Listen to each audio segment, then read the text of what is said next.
So the analysis and design of the jetty structure is basically the 3D model of the framed structure can be created.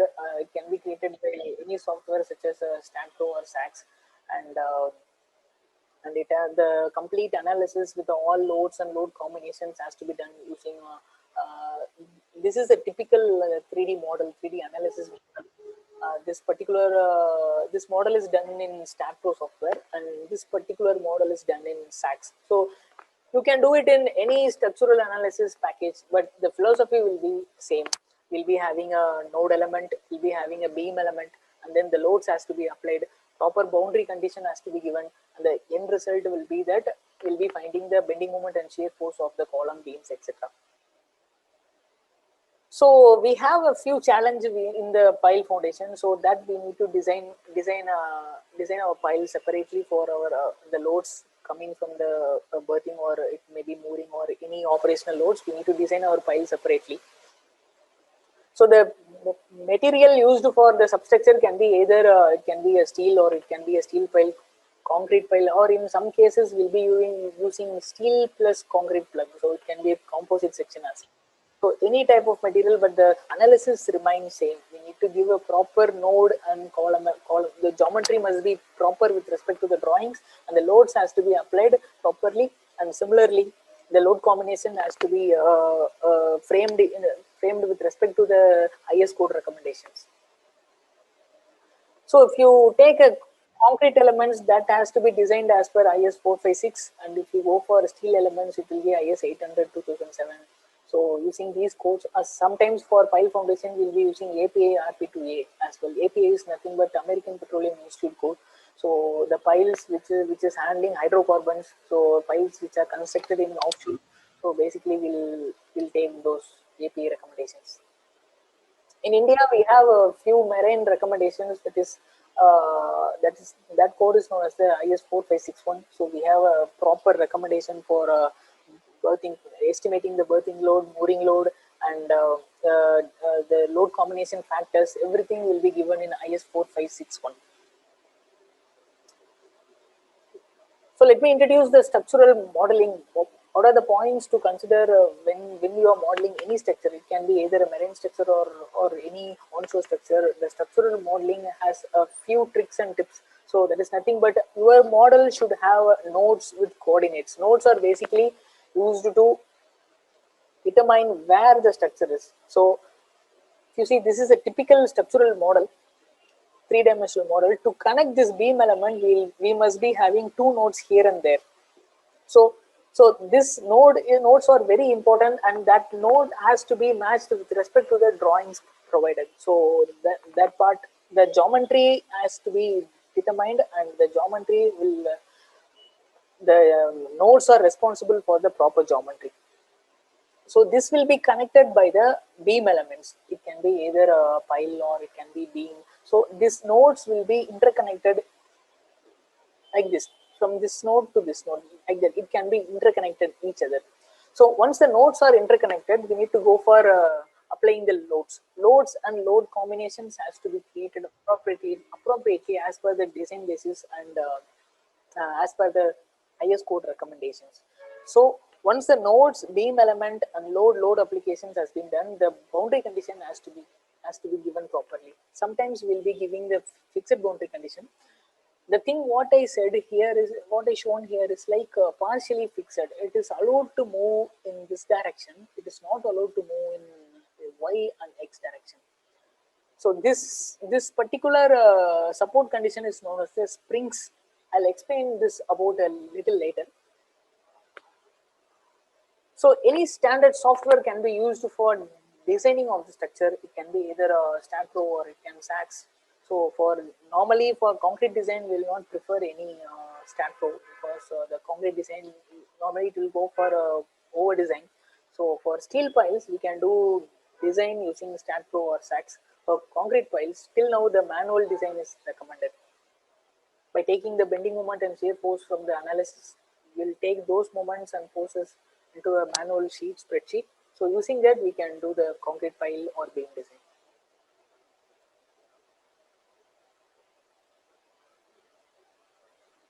Earthing loads. So next, the major load causing in the jetty, any jetty structure, is berthing loads. Berthing loads are nothing but the load caused by the ship when during the ship berthing operation. It's nothing but we'll take the ship and we'll bring it and we'll slowly berth it towards the shore. While berthing it, what will happen, the load will be the load from the ship will be transferred to the structure, and it can be during this berthing operation, when any effect of the wave and wind and current, that may lead to move the bird towards the port side, and it will produce more berthing load. So once the berthing load is done, there will be a 30% of the frictional load as well due to the movement of the ship. So this particular item is known as the fender, ship fenders. So when you bring the ship, you have to berth in such a way that your ship should face all this fender. With respect to, there will be a recommendation from the port engineer that you have to berth with a 3 fender, 4 fender system, 5 fender system, like that. So once you bring the ship, you have to attach with all the fenders provided in the shore. So berthing energy calculation is nothing but the normal kinetic energy formula. It's just half mv squared. So times of the mass of the ship. Wt is nothing but the mass of the ship. So half mv squared times of, we have few coefficients. So mass coefficient, eccentricity coefficient, and soft mass coefficient with respect to the fender. So these are just numbers. It will be ranging from 1.05 to 1.2. So those have a recommendation in our IS codes with respect to the site location, with respect to the eccentricity of the fender placed. These numbers can be determined, but ultimately it's just a kinetic energy formula. So mass of the ship times of the acceleration times of the m, e, and c, mass, eccentricity, and softness coefficient. Similar to the mooring loads, similar to the berthing loads, we have mooring loads as well. Mooring loads is nothing but, as I said earlier, it's just tying your ship to the shore. So when you are tying the ship, what's happening is this complete area of the ship is exposed to the wave, current, and wind. So this complete area, when it is exposed to that, the lateral loads from the environment will try to push the ship towards the seaside. So during that operation, we'll be having plenty of mooring force. So this force will be resolved in vertical and horizontal direction, and it will be applied to the structure. So this is the basic philosophy of the mooring loads. So normally the mooring analysis shall be done by Optimus software, and the naval architects and naval engineers will do those kind of analysis. So this particular item used for tying the ships are known as the bollards, or sometimes we will be having QRMH, which is nothing but quick release mooring hook. So the element which is used for the berthing operation is known as the fender, and the element used for the mooring operation is known as the bollard or QRMH. So this is the typical mooring arrangement. If you see, this is a ship got moored here, here, here, here, and here, here. You know, the load sharing will be there 25%, 25%, 10%, 10%. Because the near will take more vertical load, the away will take lesser lateral loads. So using the Optimore, we'll be arranging the mooring dolphin in such a way that where I'll get the optimum, the lesser mooring loads. So in order to estimate the geometry, we'll be arranging this mooring dolphins. So next is seismic waves. So seismic analysis is basically the seismic loads are generated by the seismic waves. When the Earth's surfaces generates the seismic waves, which is nothing but the lateral waves that will cause the lateral load for the structure. So basically mass times acceleration. So when you have any lateral seismic waves, that will tend to push your marine structure. Your structure will be dynamically sensitive and it will go here and there. So during that, we need to estimate the inertia force by using the lateral acceleration of the ground moment. So this is the basic idea. The lateral shear produced by the seismic waves is nothing but AH times of W. W is nothing but the weight of the structure. AH nothing but Z by 2, I by R, and SA by G. Z is a zone factor, I by R is a response factor, SA by G is the response acceleration coefficient due to the soil condition. So all these factors are available in IS code, and when we during the due course period will be dealing in detail about how to estimate VH and how will multiply the VH with the weight of the building. So the final lateral force will be, so normally if you see the 10 percentage of the load will be will be acting as a seismic load for average low seismic intent zones. For example, India has been divided into 5 seismic zones, zone 1 to zone 5. Zone 5 is the extreme seismic zone, and zone 1 is a normal average seismic zone. So Gujarat will come under zone 5. In that case, we can expect around 20 to 25% of lateral load as a seismic load. So this is the free body diagram of any structure. Like this is the mass, this is the spring stiffness produced by the structure, and this is the damping. So when your structure is dynamically sensitive, your structure will try to move here and there. So during this phase, your structure will generate the inertial loads. So that inertial loads has to be applied to the additional loads to the structure in order to satisfy with respect to IS codes. So one of the major challenge in our structure is pile foundation. How will estimate the pile? How will how will manipulate the pile and accumulate the pile property into our analysis? That's a big challenge, because if you see, this is the typical structural system. You'll be having a pile, and it will be penetrating till a point where you are getting a bearing capacity. For example, if you have a 100-ton load, your bearing capacity of the pile should give 200-ton load, so that the pile will not collapse. I mean, your factor of safety will be 2. So this might be going up to 60-70 meter below the soil, but modeling a 70-meter element in any structural software will be a very big challenge. So the problem, how we are going to deal with these kind of properties for our structure. Because if you see, when you have a very loose soil and we don't have any bearing capacities, in such cases we'll go deep up to 60-70 meter below the soil, so that for 70 meter, if you try to model in structural analysis software, it is very difficult to achieve the bearing, to achieve the bending moment in right way, because when you model 70 meter, the software will show the element is a slender element, so it will try to attract will try to deflect more. So how will take care the pile foundation in our analysis? So there are many methods of taking care of this pile. So first of all, depth of fixity method, linear springs method, and non-linear springs method. So depth of fixity method is nothing but over a point we'll be having no or zero bending moment and shear force, because over which your pile is tightly compacted with the surrounded by the soil, and there will not be any movement of the pile.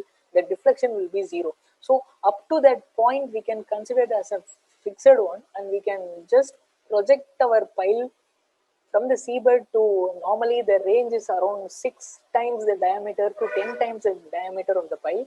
If you multiply, for example, if your pile is 1 meter, 6 times of diameter is 6 meter. So from the seabed, just model up to 6 meter and provide fixed condition here. So like this.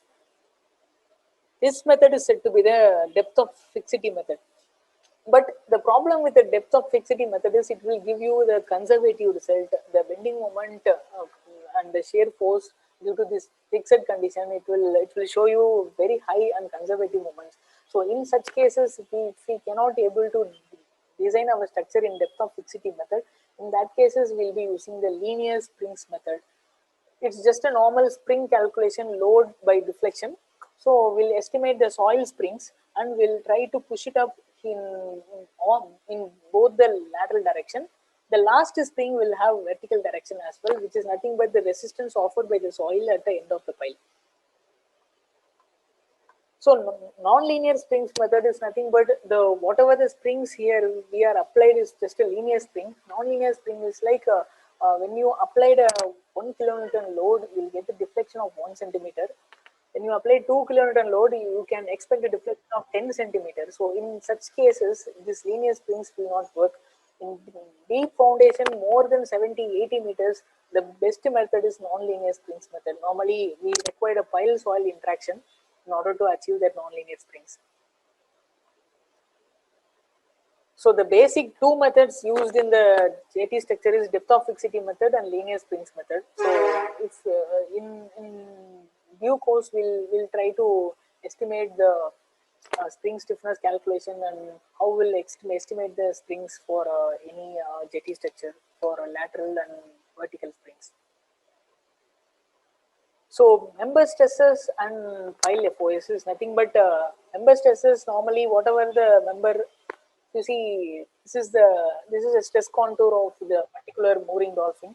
If you see, the green will show you the 0.5 and gray color is just a 0.2. 0.2 is nothing but when you have a 100 kilonewton and your allowable stress of the member is 200 kilonewton, then your stress ratio is 0.5. I mean, you are 100 times safe. So that's the reason. Always we should be our allowable stress should be more than the actual stress, so that our structures will be safe.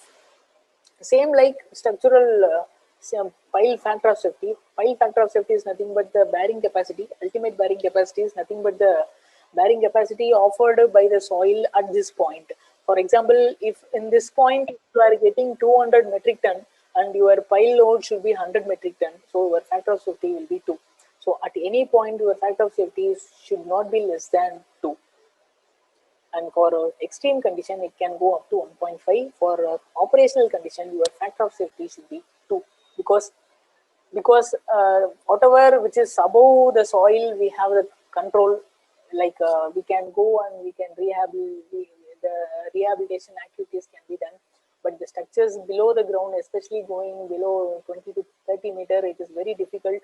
So always the factor of safety will be very high when you are going, when the man cannot able to access.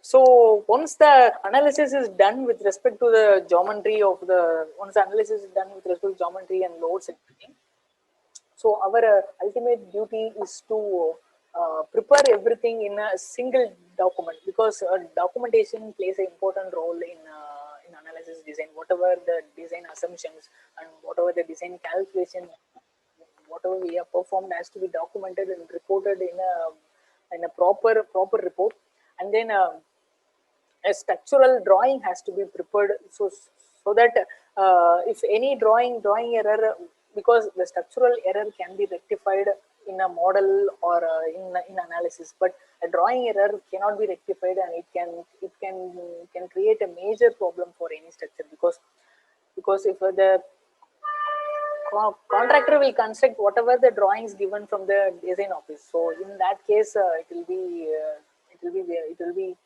be dangerous for any design engineer or any consultant. So any error in the drawing will be the greater impact to the structure. So drawing has to be checked thoroughly, and it has to be supervised by any senior person, so that error-free drawing has to be released. As a responsible design engineer, it's our duty to release error-free drawings.